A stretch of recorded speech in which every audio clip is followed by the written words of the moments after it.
कुमारिघाटा central model फरायसालिनि building न'खौ मोजाङै दासिमबो लुफुङैनि थाखाय आसा एजेवाइसिपि आरो एबिएमसु आफादफोरा नायगिदिंहैदों। तामुलपुर जिल्लानि सिङाव थानाय कुमारिघाटा सेन्ट्रेल मडेल फरायसालिनि बिल्डिं न'खौ मोजां लुफुङैनि थाखाय दिनै मोनथाम फरायसा आफाद फारियै आसा एजेवाइसिपि आरो एबिएमसु जथायै नायगिदिंहैना गोख्रों रावजों सोंखारिदों।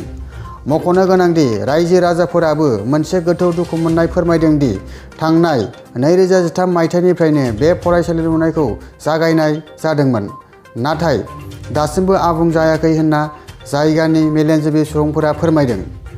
लोगोसे फरायसालिनि न'नि क्वालिटिया मोजां नङा होननाबो फोरमायबावदों।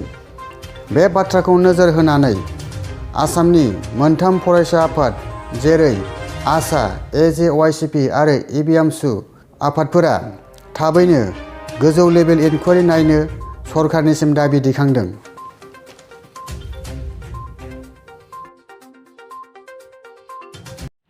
এইখন এখন আমাৰ পিছফালে থকা যিখন বিদ্যালয়, এই বিদ্যালয়খন হৈছে কেন্দ্ৰীয় আদৰ্শ বিদ্যালয়।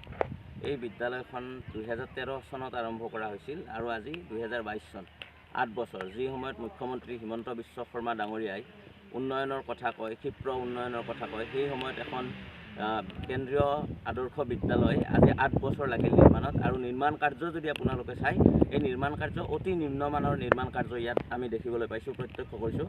আপোনালোকে যদি চাই, ইয়াত যথেষ্ট সংখ্যক কম দামৰ চিমেণ্ট, ইটা, বালি এইবিলাক ব্যৱহাৰ কৰা হৈছে। অতি নিম্নমানৰ কাম কৰা হৈছে আৰু অতি লেহেমীয়া কাম কৰা হৈছে। কুমাৰিঘাটা কনিষ্ঠ মহাবিদ্যালয়ৰ সমীপত থকা এই আদৰ্শ বিদ্যালয়খন, এই বিদ্যালয়খনৰ এই নিম্নমানৰ কামৰ ওপৰত এটা তদন্ত ঘোষণা হ'ব লাগে।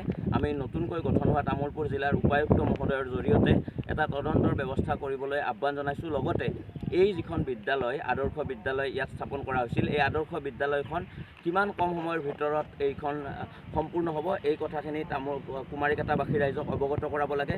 আৰু বাক্সা জিলা উপায়ুক্ত মহোদয় ইয়াত নিজাববীয়া এটা তদন্ত ঘোষণা কৰিব লাগে, কি ধৰণৰ কাম হৈছে এয়া পৰ্যবেক্ষণ কৰিব লাগে।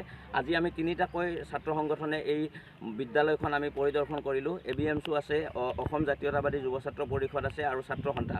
আমি তিনিওটা সংগঠনে আজি আমি ইয়াত দেখিলোঁ যথেষ্ট নিম্নমানৰ কাম হৈছে। ইয়াত পকীবোৰ আমি যদি হাতেৰে লাৰি চাওঁ তেতিয়াহ'লে এইটো এৰি যায়। তাৰ কাৰণটো হৈছে ইয়াত ভুটান চিমেণ্টৰ ব্যৱহাৰ আমি দেখিবলৈ পাইছোঁ। যিটো সময়ত মানুহে ভুটান চিমেণ্টটো ব্যৱহাৰ নকৰে, অতি নিম্নমানৰ চিমেণ্ট বুলি কোৱা হয়, এই ভুটান চিমেণ্টৰ জৰিয়তে ইয়াত পকী কৰাৰ ব্যৱস্থা কৰা হৈছে। গতিকে আমি তামুলপুৰ জিলাৰ জিলাৰ উপায়ুক্ত মহোদয়ক আমি এই বিদ্যালয়খনৰ নিৰ্মাণ কাৰ্য সম্পৰ্কত এটা তদন্ত ঘোষণা কৰিবলৈ আহ্বান জনাইছোঁ। আৰু কিমান কম সময়ৰ ভিতৰত এই বিদ্যালয়খন সম্পূৰ্ণ হ'ব, এই কথা আমাক অৱগত কৰিবলৈ আমি এই বাতৰিৰ যোগে তেওঁক আহ্বান জনাইছোঁ। এইখন বিদ্যালয়ত আচৰিত কথা, আমি দেখা পাওঁ আঁচনিবিলাকৰ যেতিয়া বিদ্যালয় হওক বা ৰাস্তা হওক এখন ফলক থাকে। আপোনালোকে যদি চাই, ইয়াত তেনে কোনো ধৰণৰ ফলক আমি ইয়াত দেখিবলৈ পোৱা নাই।